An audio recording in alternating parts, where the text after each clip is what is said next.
सभी का हमारे YouTube चैनल पर, जिसका नाम है सौरभ क्लासेस। आज मैं MS सेमेस्टर 1 के सब्जेक्ट कोड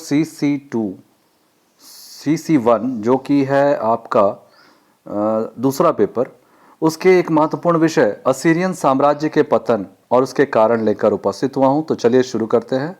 असीरियन साम्राज्य के पतन के क्या कारण थे? मेसोपोटामिया की सभ्यता का अंतिम स्वरूप असीरियन साम्राज्य था।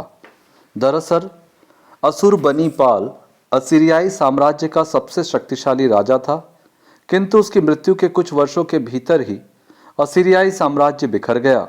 इसके पतन के लिए अनेक कारक उत्तरदायी थे।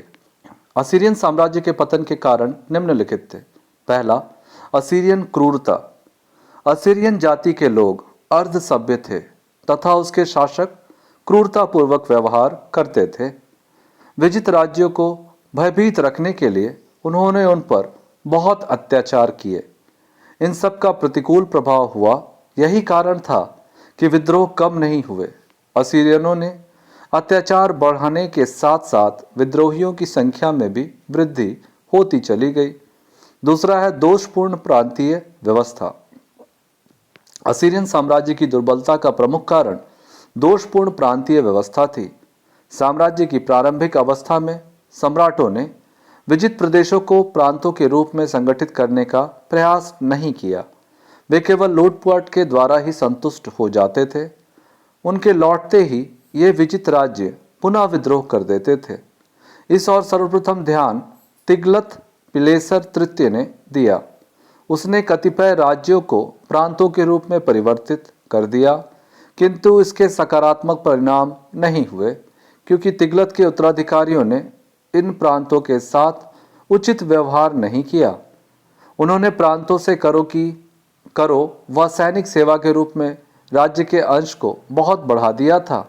इसके अतिरिक्त विजित राज्यों की आबादी को दूसरे प्रदेशों में बसा दिया। इसके परिणाम स्वरूप विजित राज्यों की जनता के हृदय निराशा एवं विद्रोह की भावना से परिपूर्ण हो गए। तीसरा, दोषपूर्ण आर्थिक व्यवस्था। असीरियन आर्थिक जीवन का आधार व्यापार न होकर कृषि था, किंतु निरंतर होने वाले युद्धों का कृषि पर प्रतिकूल प्रभाव पड़ा। सैनिकों की संख्या बढ़ने के साथ साथ कृषकों की संख्या घटती चली गई। धीरे धीरे कृषि का पूर्णतया पतन हो गया और असीरियन राज्य के आर्थिक जीवन का आधार लूट खसोट रह गया। यह आधार तभी तक कायम रह सकता था जब तक कि असीरियन सेनाएं युद्धरत रहती और विजय प्राप्त करती रहती। एक बार की पराजय से ही आर्थिक व्यवस्था छिन्न भिन्न हो सकती थी। चौथा है दलीय संघर्ष। असीरिया के प्रारंभ से ही दो दल रहे थे, सैनिक और धार्मिक दल। प्रत्येक सम्राट के लिए दोनों दलों का सहयोग प्राप्त करना आवश्यक होता था, क्योंकि सैनिक दल की सहायता के बिना साम्राज्य की स्थापना नहीं की जा सकती थी तथा धार्मिक दल उस साम्राज्य को स्थायित्व प्रदान करने में सहायक होता था। किंतु दोनों दलों में सामंजस्य स्थापित करना दुष्कर कार्य था। इन दोनों दलों में निरंतर संघर्ष होते रहते थे, जिससे निपटने के लिए सम्राट की काफी शक्ति व्यय होने लगी। पांचवा है देवीय प्रकोप। असीरिया के पतन के लिए देवीय प्रकोप भी एक प्रमुख कारण था। असीरिया ने 2 वर्ष तक निनवे का घेरा सहन किया, किंतु दजला फरात नदी में आई बाढ़ से निनवे की दीवार टूट दी। परिणाम स्वरूप ईरानियों ने निनवे में प्रवेश किया और अशुरबनीपाल के भव्य राजप्रसाद, गौरवशाली मंदिर, अशुरबनीपाल का पुस्तकालय सभी को नष्ट कर दिया। नागरिकों का सामूहिक वध कर दिया गया। इस प्रकार निनवे का पूर्ण रूपेण विध्वंस कर दिया गया।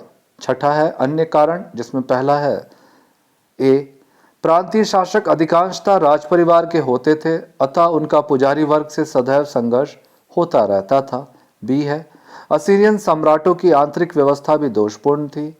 सी, असीरिया के पतन के लिए ईरान, इलम व बाबुल के राज्यों भी उत्तरदायी थे। ये शक्तियां उस समय संयुक्त हो गई जबकि असीरियन सम्राट युद्ध त्याग कर चुके थे। और अगला पॉइंट है डी, असीरिया की प्रधान सेनापति लेकर ईरानी सेना से मिल गया था, जिसके कारण समस्त ईरानी असीरियन सेना भी ईरानियों की ओर हो गई थी। अंततः असीरियनों को अपनी अमानुषिक नीति का दुखद परिणाम भुगतना पड़ा। असीरियनों ने जिस क्रूरता व अत्याचार का व्यवहार अपने विजित राज्यों के साथ किया था, बिल्कुल वैसा ही व्यवहार असीरियनों के साथ किया गया। राजधानी निनवे को पूर्णतया ध्वस्त कर दिया गया।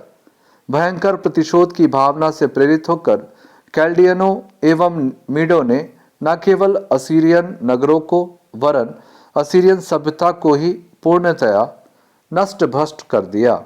तो आज के लिए इतना ही। धन्यवाद।